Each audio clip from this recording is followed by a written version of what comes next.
based on the movie where Peter Parker's biggest villain was his own haircut. This week we're taking a look at Marvel Legends Spider-Man 3, Spider-Man.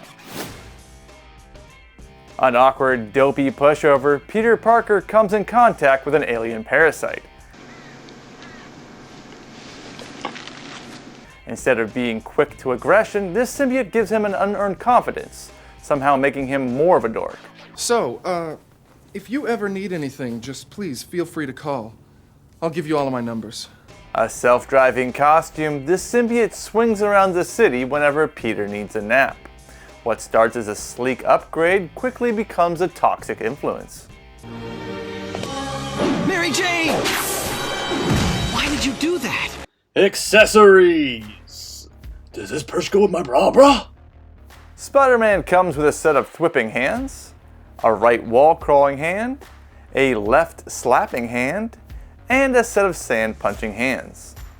I never did get that 3-pack with all the Spider-Mans in it, but Hasbro did take my advice from that friendly neighborhood Spider-Man review and include all 3 sets of hands. Comparing the masked head to movie stills, the face is too round and looks like they took reference from an upside-down pose. I would have preferred lenses that curved upwards to a point, but even then, the eyes are too far apart. Switching out for an unmasked head sculpt, you wouldn't think a head this big could fit under this mask. Comparing it to the previous Tobey Maguire unmasked head, this skin tone has a hue that's slightly more pink. There's also something about the emo hair and eyeliner that adds to the likeness. Other than that, it looks to be the same. Same, but different. But still same. The loose strands of hair dropping in front of the face is perfect. There's no doubt that this is emo Peter Parker. I just wish Hasbro would have leaned into the dorkiness and tried a more expressive head. Okay, smile. Popping off the head, the symbiote wraps around the neck however you please. It isn't movie accurate, but it is a lot of reuse for other Venoms and potential hosts in the line. Articulation, bruh. Spider-Man's head's on a double ball joint, allow him to look down a tiny amount, up more so, some left to right, and a good amount of tilt. The ball of the upper torso does give you rotation, as well as a good amount of tilt. That, in addition to the crunch at the lower torso, does give you that much crunch forward and a matrix amount backwards.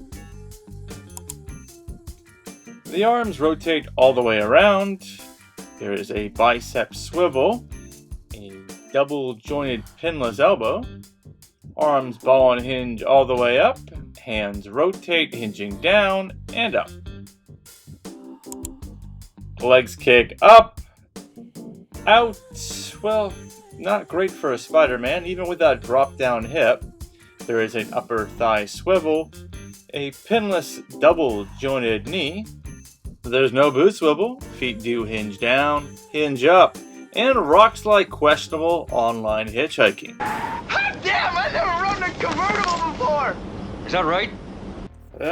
Go sit yourself. Whether he's stealing a seat or crouching on a gargoyle, Spider-Man can go sit himself.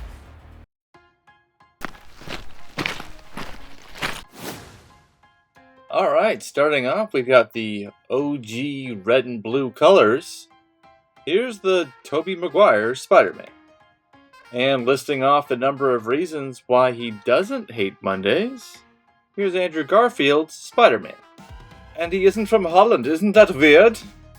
Here's Tom Holland's Spider-Man. And from a trusted outlet to the best damn YouTube green screen background money can buy, here's Jonah J. Jameson. So, just out of curiosity, what do you think would happen if a man made of sand hosted a symbiotic parasite? Here's the sand, man.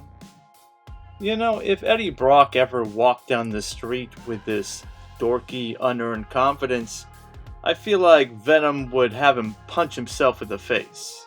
Here's Venom. Think on sexy thoughts. Think on sexy thoughts.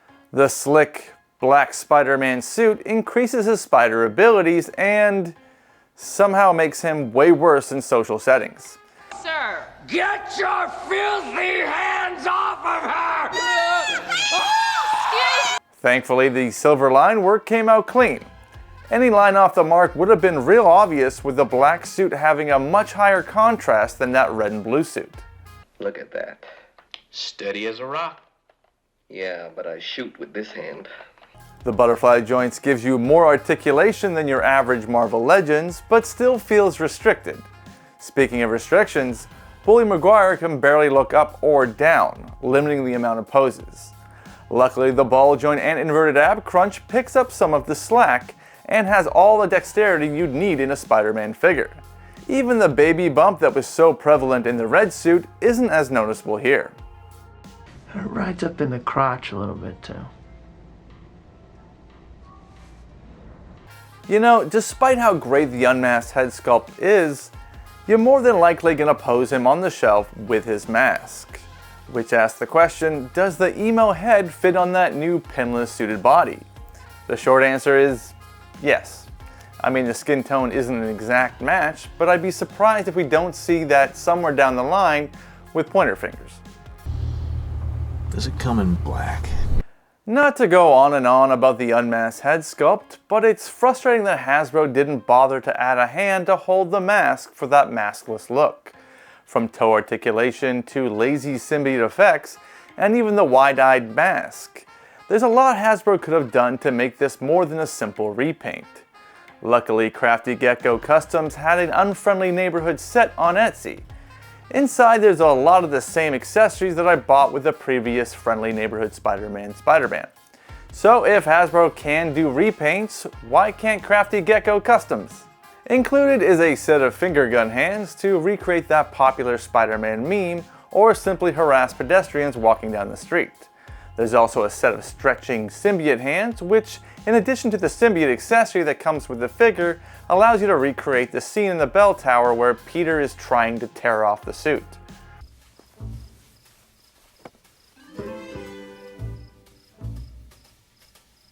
And the last hands to come with this accessory set is the mask holding hand.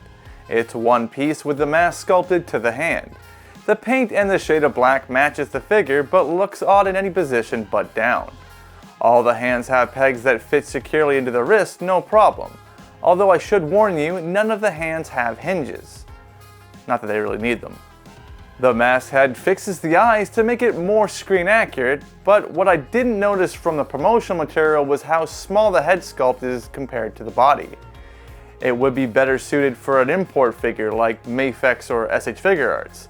Something closer to true 1/12 scale. And based on the plastic ring piece that snapped and fell out of the socket, that's exactly what this head was meant for. No, it is so small! The replacement feet with toe articulation helps to get Spidey into that classic crouching stance, but his right toe is loose, and I'm not sure how the other one's going to hold up over time.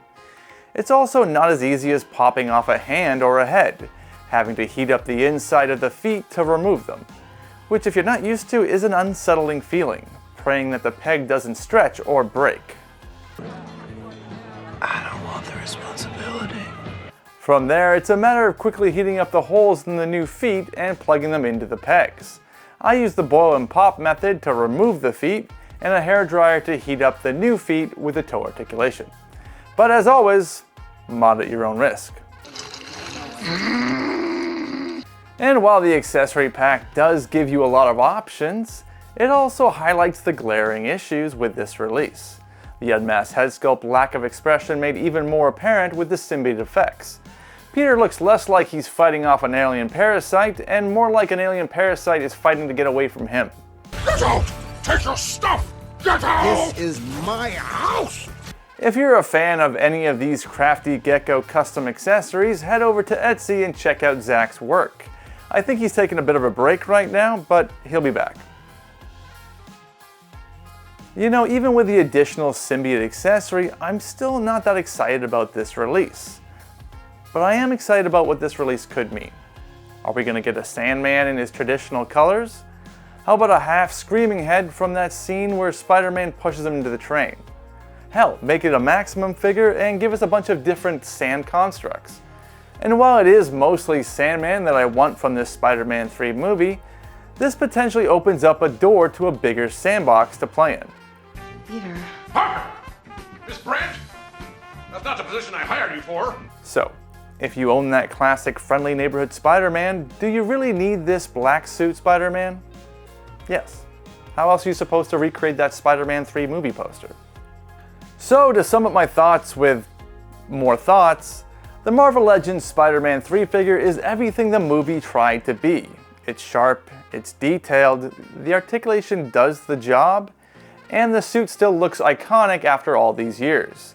If you're a Spider-Man 3 collector, a Tobey-era fan, or someone who just appreciates when the toy ends up aging better than the film, this is absolutely worth having on the shelf. So good.